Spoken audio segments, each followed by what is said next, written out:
Hmm. We're live. Hi. Hi. Is anyone out there? Is anybody out there? Welcome everybody to the Unready room. I'm Dan Gunther. With me, of course, as always, Brandi Jackola. Brandi, good to see you. Good to see you, Dan. Yeah, and we are talking today, of course, about the latest episode of Star Trek Lower Decks. And I've got to get this right because it's got both the exclamation mark and the question mark in there. Starbase 80? That's how that sounds to me. Yep. It's really hard to get that balance between those two marks for punctuation Mm, because it's like, and then when you sometimes see what the exclamation point first, I'm like, oh no, that's not how we do this. No, we yeah. don't do that.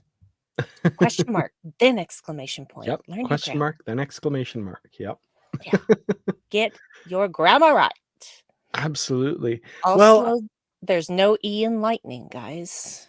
no, it's not lightening. That would be Making something something. lighter. Yeah. Can't make light of lightning. Yeah. Oh, English is weird. Okay. It's so weird. It's so weird. Well, welcome everybody. I see a few of our regulars in the comments here, of course. Wellington, welcome. Tristan, Ricky, David, of course. Really happy to see you all here. And yeah, for a fun episode of Lower Decks, one where we finally get to see the much mentioned, much maligned Starbase 80, maligned for good reason, it seems, in this episode. So yeah, let's jump right into it.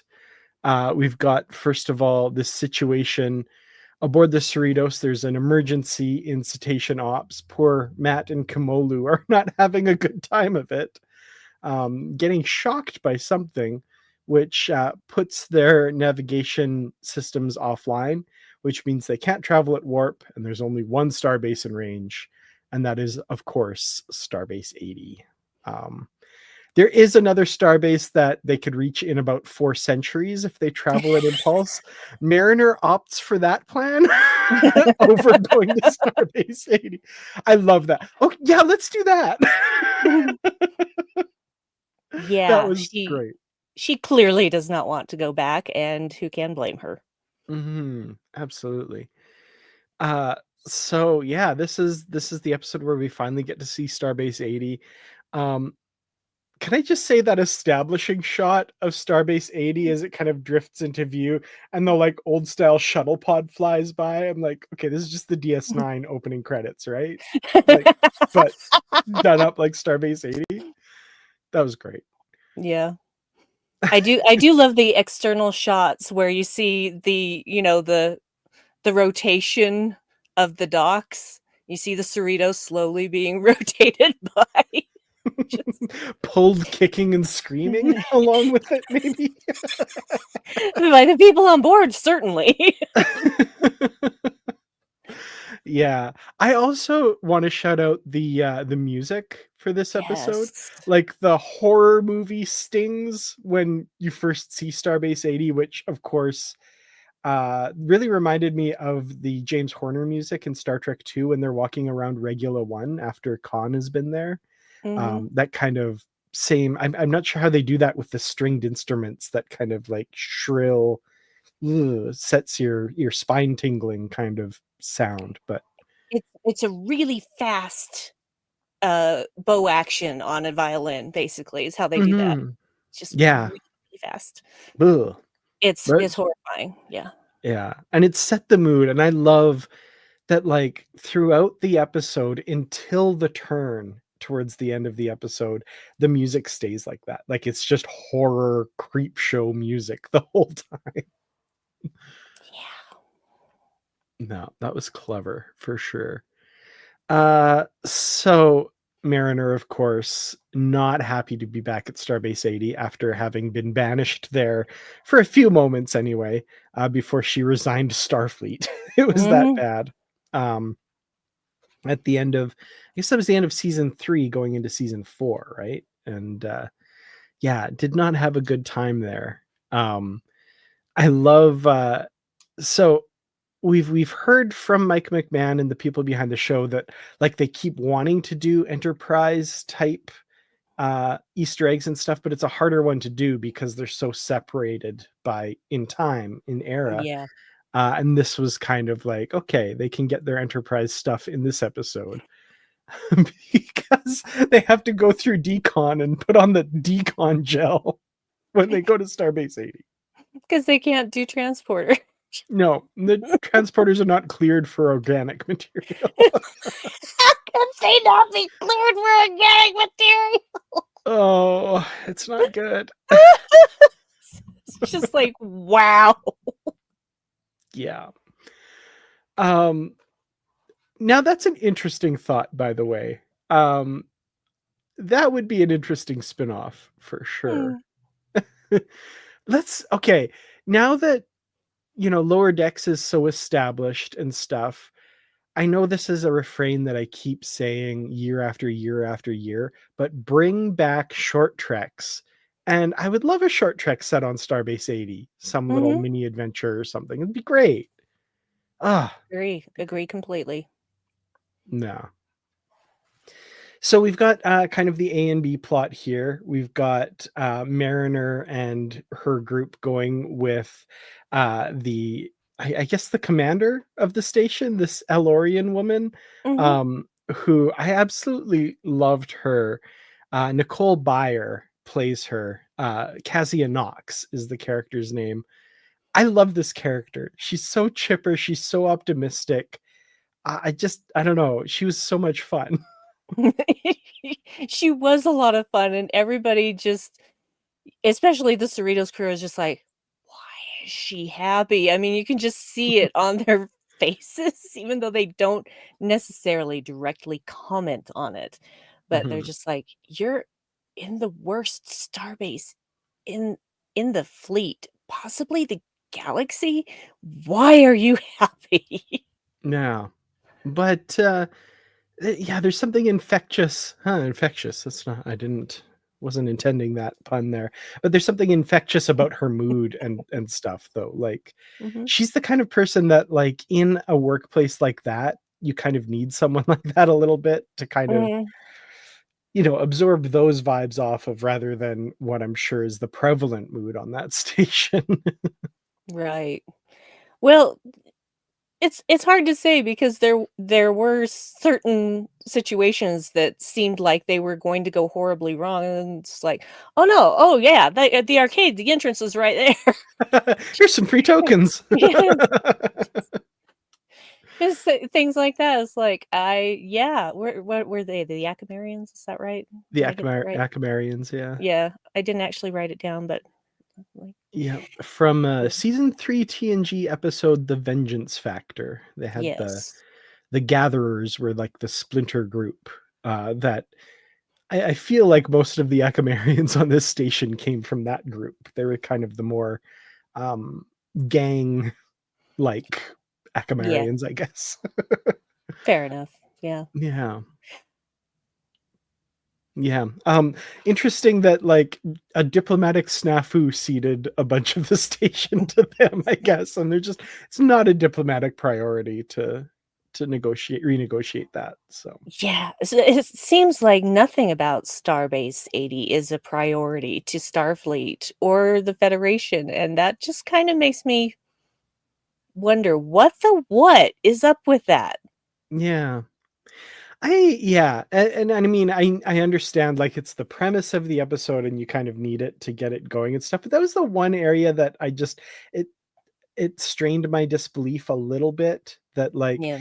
just a few episodes ago, for example, we have a new planet joining the Federation and now it's post scarcity. They have replicators. They can have all new stuff all the time. One of Starfleet's own bases like is in such disrepair. It has, technology over a century old and uniforms, oddly enough, that are 2 centuries old and from a completely different service than the one that they're a part of. Like there's Earth Starfleet, not Federation Starfleet. So I don't know. It strained credibility a little bit, but I kind of was like, oh, I'll just go along with it for the story Mm, because it's fun. agree. Agree. Yeah. We will suspend our disbelief. Yeah. So yeah, we'll stick with the Cassia Knox and Mariner and that group story for a bit. They're going around the station, learning a bit more about it. We see the promenade. With- I don't know. Anyway, they don't have food replicators. They have food vendors all over the station, including in engineering, Chad, the corn dog guy. Well, hey, when you get peckish.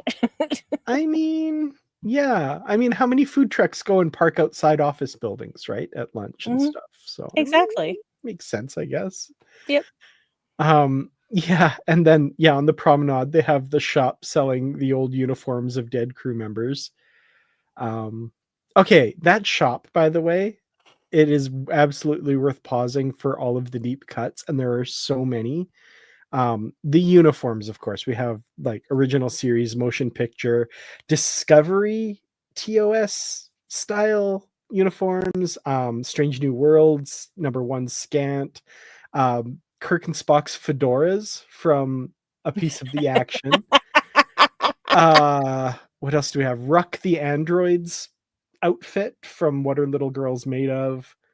Oh, there's one that Jorg pointed out on social media, and it was there's a booth that has the Triskelion logo on it from the Gamesters of Triskelion, and the little like silhouette cutout is Shauna with her weapon in her like pose like that. I'm like, oh Wow. my god. I'm gonna have to go back and pause that. Yeah. Oh yeah, Khan's necklace was in there, which is interesting because it was also on the collector's ship in season 2 of Lower Decks. So either somebody's making knockoffs or that necklace has an interesting journey. Was the necklace on his person when he died? I believe so, yeah. So Wow. definitely knockoffs then.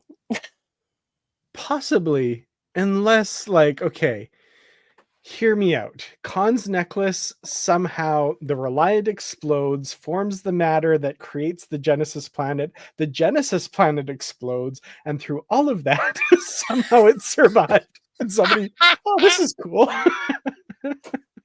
Sure. Okay. Okay. It's as much of an explanation as anything else. I don't know. That's all I got. That's fine. But I'm gonna go with they replicated it. I think so, probably. um. Okay. So yeah, we've got this pathogen or something that's occurring among, and it turns out just the people from the Cerritos, and Mariner's convinced it's the Starbase 80 curse, um or whatever. He's got the 80. It's one of my favorite lines. Yes. Yeah, that was great. And but scientifically it's not looking like it's what she thinks it is, and of course we find out that it is actually coming from the Cerritos. And helping them figure this out is one of my favorite characters in this episode, Dr. Horseberry. I love this guy. You have to say it Horseberry. Horseberry. Horseberry.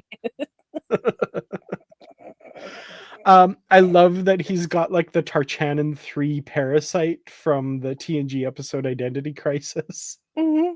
Um and that whole bit where oh he's a little oh yeah no he's British.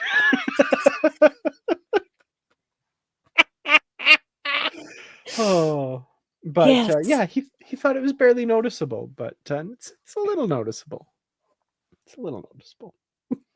Smidge, just a smidge. I really liked him. I haven't seen anybody point this out yet, but I haven't really looked a lot of places. But his tricorder.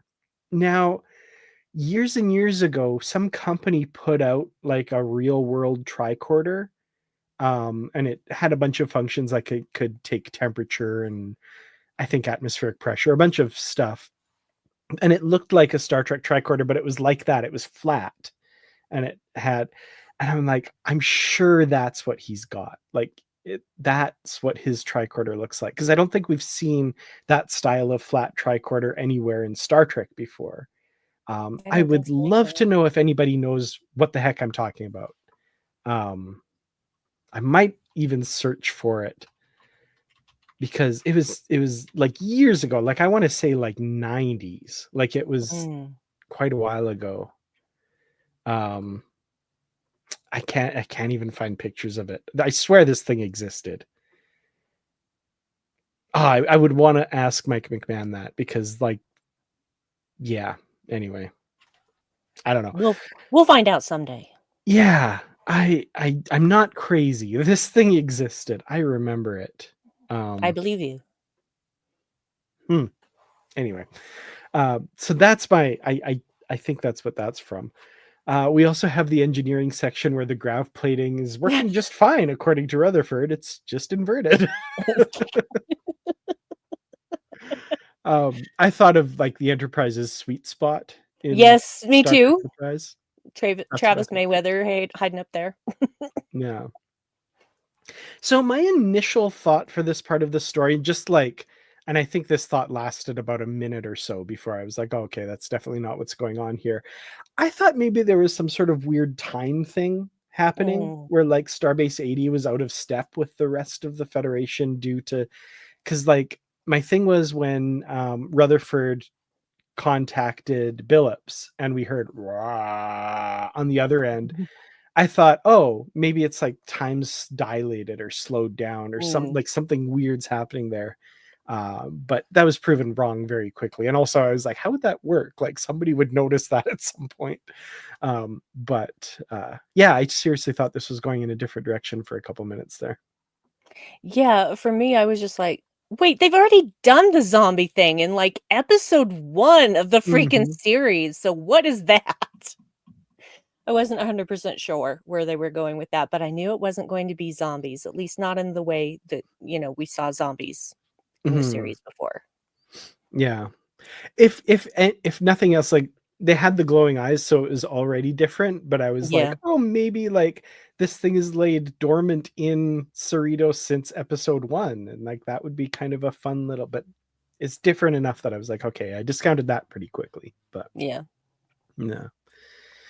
Um. So yeah, we we'll get back to like the ultimate, like how that ties up, because I want to jump over to Ransom and Captain Freeman now, who are trying to talk to the chief engineer Jakubowski. As soon as he spoke, I was like, "Oh my god, is that Stephen Root?" Mhm. And like, of course it was. Of course it's Stephen Root. Like that's such a distinctive voice. I love the actor. Um, and this not even his first time in Star Trek. He played a Klingon in Unification parts 1 and 2 in TNG. Does not sound like himself at all in those episodes. Like you would not know it was him. It's called acting, my dear boy. Yeah, he's so good. He is very good. And you, android, be sure you don't get too close to some Romulan beauty. She might take a liking to you and lick that paint right off your ears. He's so good. I love Stephen Good. Root. He's great. But yeah, I love that here he's just, yeah, he's kind of more himself, I guess, in this episode. Um, and yeah, so this turns out to be kind of a ruse to lure them to different parts of the station to help with repairs and get it back operational. Um, which, Captain Freeman understands by the end. And I kind of liked this, that she's like, yeah, the Cerritos is kind of kicked around by Starfleet a little bit too. Like, we kind of get it. So, yeah, we'll help you out. Even down to capturing the Pyrithian bats at the end. Oh, nice to see those bats, man. Yeah. Yeah. Glad Dr. Phlox didn't, you know, kill the species out. Not that he would. He wouldn't. No, certainly not. He likes to preserve But yeah, that made me laugh because I'm just like, I think that's a pirate theme bad. Oh wait, it is a pirate theme bad. So Yep. Yep. From Flux's Menagerie. yep, yep. Well, I would. Oh, I'm sorry. sorry. Go ahead. You go No, ahead. by all means. Okay, I was just going to say, Freeman being okay with it, once she understood what was going on, that means, I mean, the thing about it is that Jakubowski must have had other starships come there for whatever reason, like they couldn't go anywhere else or what have you, Oh, and none of them would help out. It has to be that. And so he has to trick people into helping by doing this, which is just so that sad. makes me really sad. Wow. I know. Yeah. But that's why he did that. It's not like this is his first time doing it. I mean, Yeah. he knew what he was doing. He had a plan, but Yeah. it just made me really sad because that meant that there had been other ships that had not given them any help. That's really sad. Starbase 80 is as much a victim as it is Yes, very much. as it is a cesspool. Sorry, Yeah, it's I not didn't a know how I was cesspool. gonna finish that sentence, I'm gonna be honest. Yeah, it's not an entire cesspool. I mean, there's good No. things about it, like the corn dogs. Yeah, and the famous chunky sauce, apparently. I don't want to know what that is Oh. unless it's, oh my gosh, chili verde. Chili if it's chili Hmm. verde, I'm on board with that. But any other chunky sauce? No. Yeah. No, thank you. Well, it's also uncovered and unrefrigerated, according to Mariner, so eh, Nope. Nope, no yeah, thanks.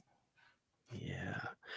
Um, yeah, there's so much in this episode. Okay, so, let's go back to first of all, I love that, oh, shoot, I've already lost her name. My goodness, Cassia. I love that Cassia is an Elorian, but she's like, "Oh, so you're, like, hundreds of years old." "No, I'm 30."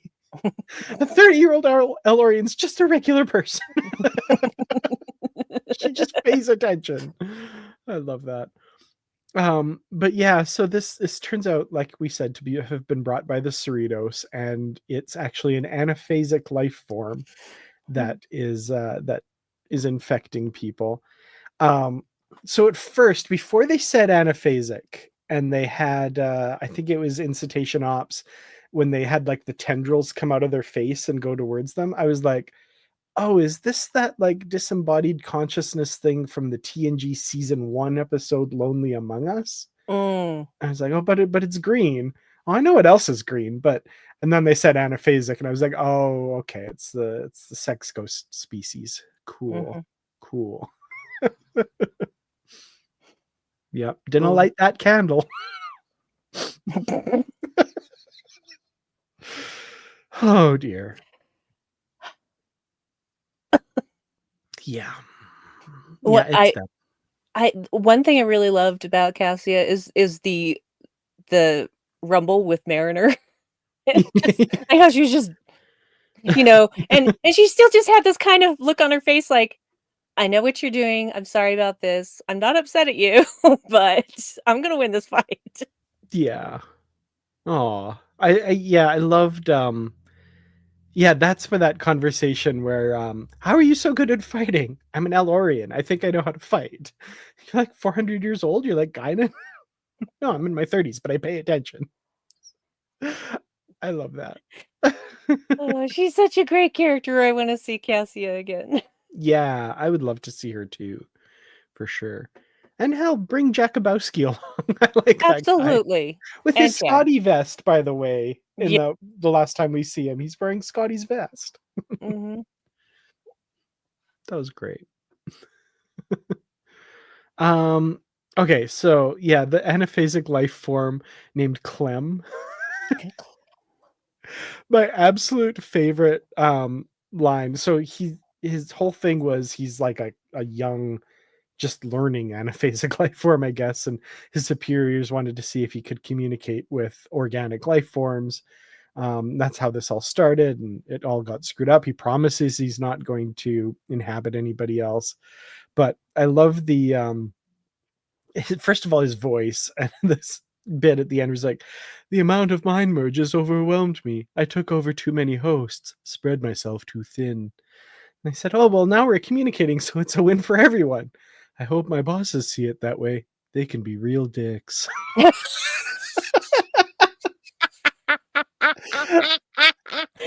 Oh my Yeah, God. that's an adolescent for sure. Yeah.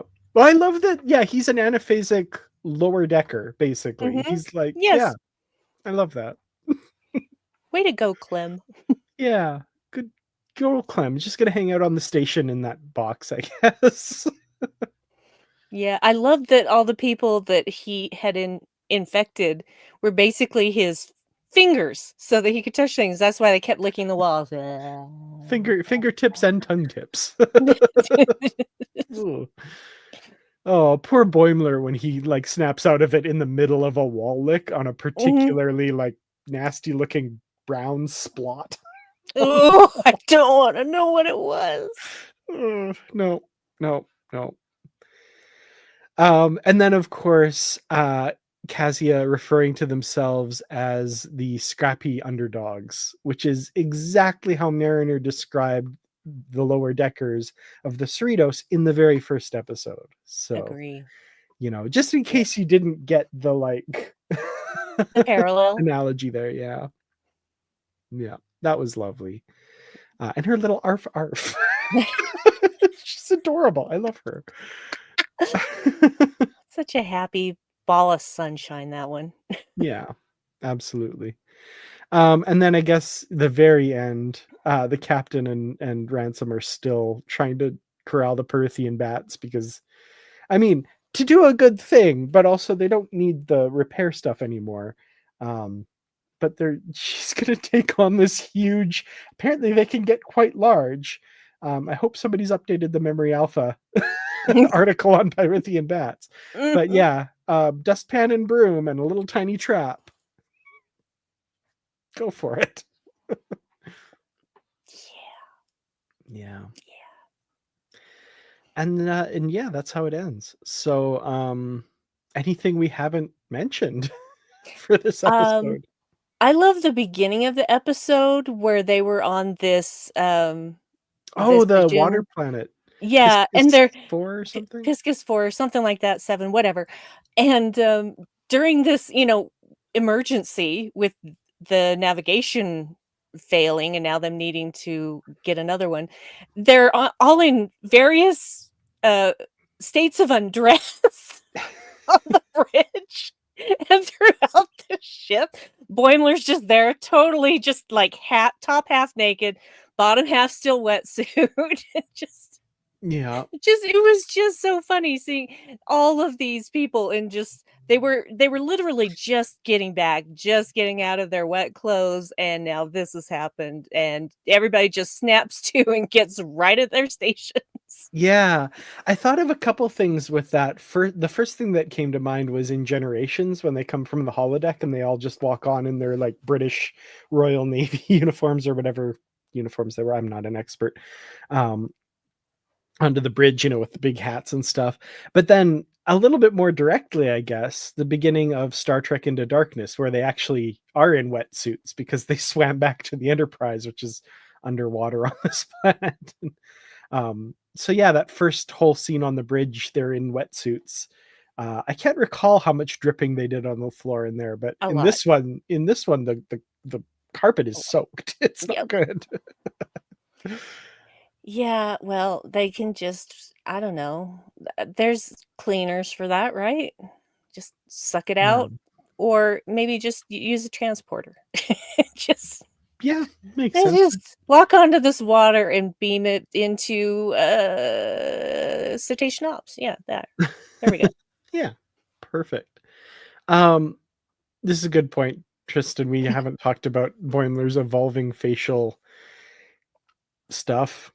So Yeah, so he's got like the full mustache going on, and then yeah, the little that term for it, the scroty, I guess. And then he's I got don't like care for that.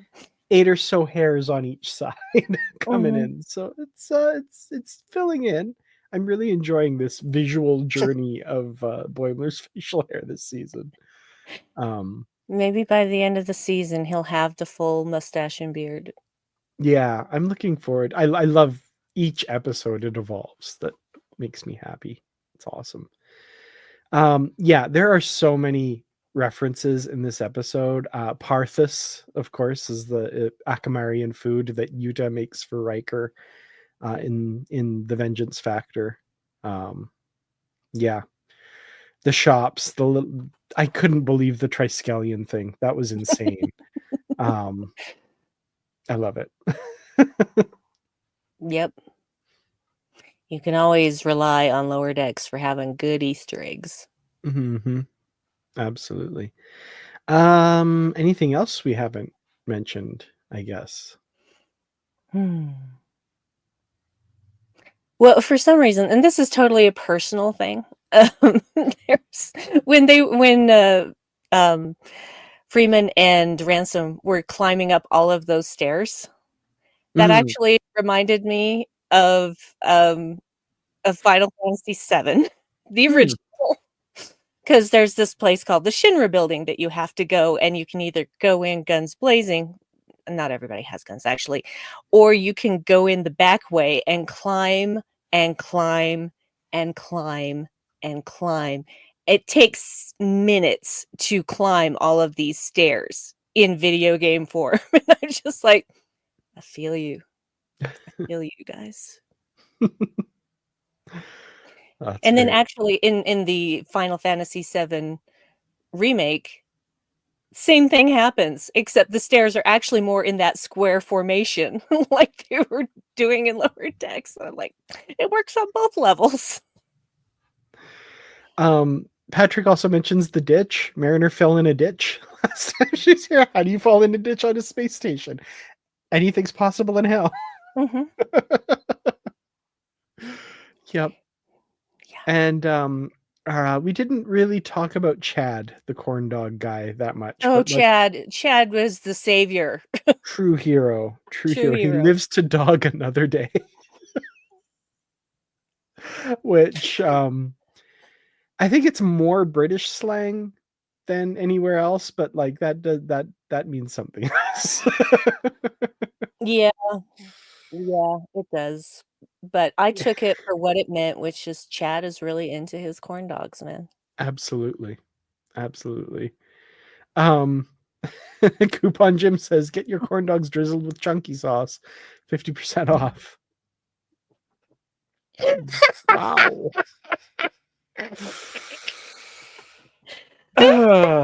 Coupon Jim would do very well on Starbase 80. Yep. Yep, Coupon Jim's surely would. Yeah. Oh my goodness. And David has chimed in with the definition of dogging. Yes, that is correct. Yep. Yeah. Final thoughts, ratings for Starbase 80, and this of course goes for everyone in the chat as well. Yeah. When I knew that this episode existed, I thought, "Oh boy, I don't know that I'm going to enjoy this." I don't know, because we've had a little bit of Starbase 80 from when Freeman was trying to get Mariner back from there, but not really much that we could establish what it's completely like. That's just a small sliver. And so I thought, do I want to see the entirety of Starbase 80? I'm not sure that I do. And now I'm so very glad that I got that chance, that I got to see what really goes on there. And I found this episode so just bursting with references, both written and drawn, and I enjoyed it a lot more than I expected to, and I came away with a different regard for Starbase 80 than I previously had. But then, we were all going by the rumors that everybody else was spreading about Starbase 80. So getting to actually see these folk in action, I actually really appreciated that and enjoyed it. And it may not be my favorite episode ever, but it's certainly not my least favorite. So I will give this one giant curse town that isn't really a curse town. That's good. I like that. Yeah, I mentioned at the top how the premise of it just kind of like got me a little bit, and there's always a risk, right? When you're paying off a long running joke. Yes. There's a really good review by Keith DeCandido. I didn't really agree with most of his review. He was much harder on this episode than I am. But he talks about how, for example, in the TV show Frasier, you never see Niall's wife Maris. You never do. You just get all the oblique references to her and all this stuff. And they never pay that off because you never could. And he's kind of the opinion that Starbase 80 should have kind of been like that, like it's, but I don't know. I think they threaded that needle fairly well here. There are some like creative licenses that I think you have to take to accept the premise. Yeah. For example, like it's a post-scarcity society. Why are they so run down? Yada, yada, yada.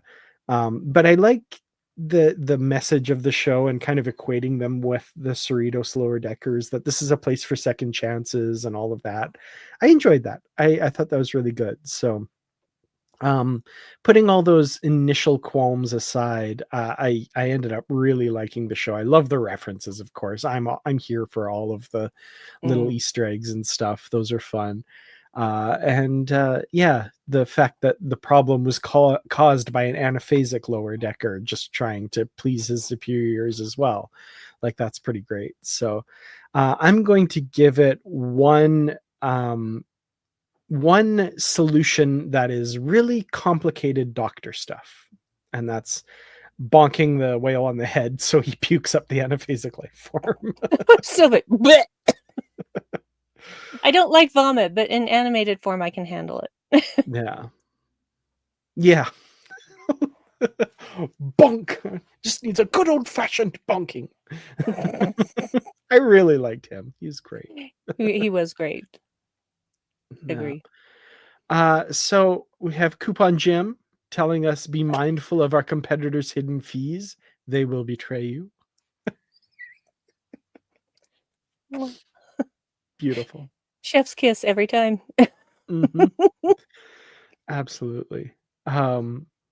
So yeah, that was a really fun episode. I really enjoyed this. Like you, I think I agree. Not my favorite episode, but not nowhere near the bottom. Like, I really enjoyed this one. It was a lot of fun. But next week we have a new episode, and don't believe what the online wikis and stuff say. The title of the episode is, in fact, Of Gods and Angles. So I'm very excited about that one. I don't know anything about it. I haven't watched it yet, but I'm excited. I have. Oh, okay. All right. Say no more. Say no more. Not saying a word. Not saying a word. This is Awesome. my neutral face that will betray nothing about what I feel about that episode. All right. Excellent. Well, Brandi, I think you should put in a plug for your podcast. And we're recording an episode today, in fact. Yay. So yeah, Shield Podulation. It's me and my husband Dave, and we randomly watch an episode of Star Trek. Thank you very much, Dan, again for your spreadsheet. I did make a copy of it so that I wouldn't be changing your spreadsheet when I was adding Lower Decks episodes. Oh, no worries. I'm adding them just as we get them confirmed, because exactly. the list that's out there, there's mistakes. There are mistakes, yes. Like, I had the first 5 episodes, and then like the next one they had Starbase 80 ? And I'm like, that's not the title.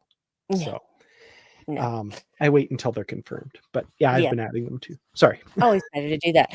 So yeah, we take a random episode of Star Trek or movie, depending on what the AI lands on. Because I just ask Siri to pick a number between 1 and whatever the new number is.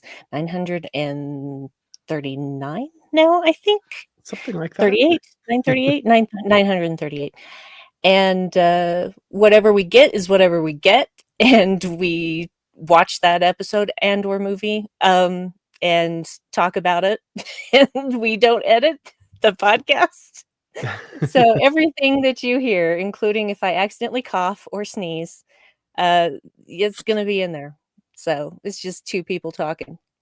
That's how it is. No editing for making us look better or worse, etc. It's just it's too much work. We're just tired and we just want to put something out, and so we do. So Mhm. you'll get like music at the beginning and end, and you'll get noise reduction and tightening up those long bouts of silence, which are almost never, because a lot of the time we're talking at the same time. But there you go. And this week, this time we're doing Shattered, which is I believe episode 11 of season 7. And Dave had not seen this one before, so Oh, that's you exciting. can tune in later today to hear our thoughts on that.